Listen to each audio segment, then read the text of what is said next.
For decades, the industry relied on printing monolithic silicon dies, but as dies reached physical limits, engineers began fracturing them into separated chiplets. Splitting a single piece of silicon into multiple components introduces a severe physical friction. To function as a cohesive system, these separated dies must constantly shuffle data across physical gaps using I/O interconnects. Historically, engineers bridged these gaps using traditional off-die interfaces like PCIe or Ethernet, running signals across the macroscopic copper traces of a motherboard. Pushing data across those distances is energy-intensive. A standard external interconnect requires between 5 and 10 picojoules of power for every single bit of data transferred. When a processor is composed of dozens of chiplets, passing terabytes of data per second, that energy cost compounds. A system will hit its thermal limit before it exhausts its compute capacity, making traditional interconnects physically incompatible with high-density multi-chiplet scaling. To solve this, the industry introduced the Universal Chiplet Interconnect Express, or UCIe. This standard serves as a dedicated physical layer, specifically designed to connect chiplets inside a single package. Its primary mandate is extreme energy efficiency, targeting a power rate of just 0.25 to 0.5 picojoules per bit. It achieves this through a specific architectural shift, discarding traditional data recovery methods in favor of a matched forwarded clock. This design removes the most power-hungry circuit blocks found in legacy physical layers, allowing the interconnect to rapidly transition from a completely idle state to an active state in fractions of a nanosecond. To understand why UCIe's architecture is so efficient, we have to look at the baseline it replaces, a standard SerDes channel operating across a standard printed circuit board. Traditional SerDes relies on an embedded clock. The transmitter sends a continuous stream of ones and zeros, but it does not send a separate timing signal to tell the receiver exactly when to sample those bits.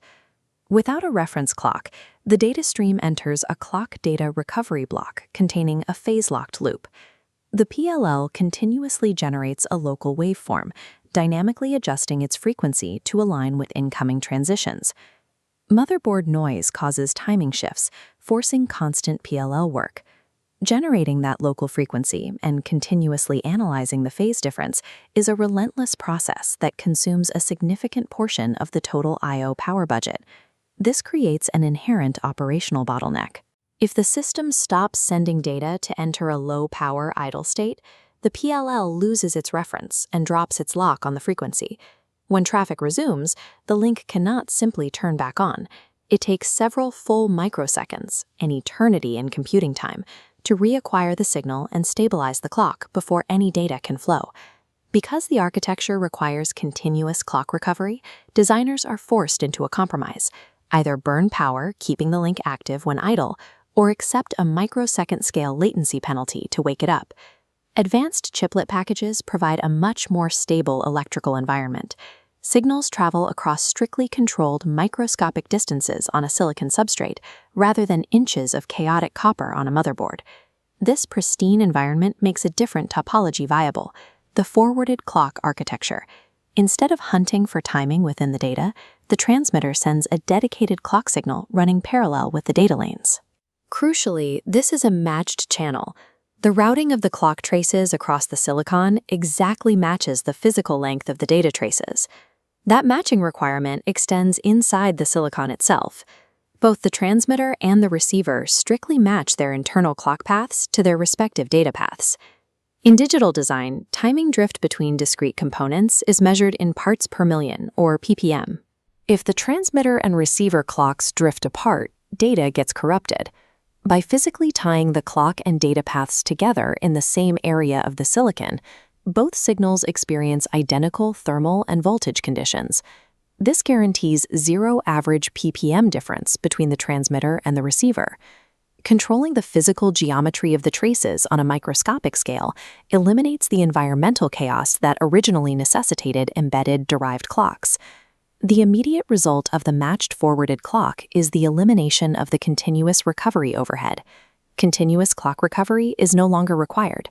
To read a high-speed digital signal reliably, the receiver must capture the voltage at the center of the bit's duration, often called the data eye, where the signal is most stable.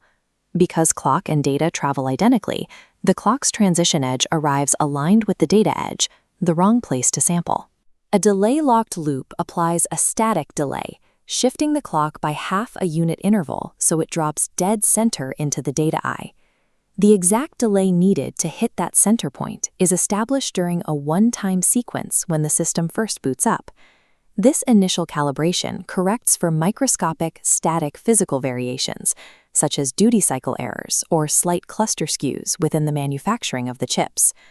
Once that offset is locked in at boot, it stays locked.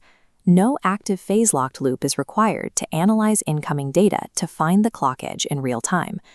Replacing dynamic background tracking with a static one-time offset provides superior tolerance to power supply noise while reducing active power consumption. Removing the CDR circuit enables a highly efficient system-level technique, aggressive dynamic clock gating during idle states. Because the receiver doesn't have a PLL that must maintain a continuous frequency lock, the transmitter can simply shut the forwarded clock off when no data is present. This timing diagram illustrates the mechanism. A dedicated valid bit lane acts as a gatekeeper. When it is held high, it indicates that valid payload data is actively flowing across the link. The moment the traffic stops, the valid lane drops to 0. Without hesitation, the transmitter flatlines the clock, effectively cutting power consumption down to a near-zero idle state. The instant a new data payload arrives, the valid lane spikes back to 1. The clock immediately resumes pulsing at its full frequency. There is no frequency recovery phase. The receiver is ready to sample data after just a few preconditioned unit intervals, completing the entire wake process in less than a single nanosecond.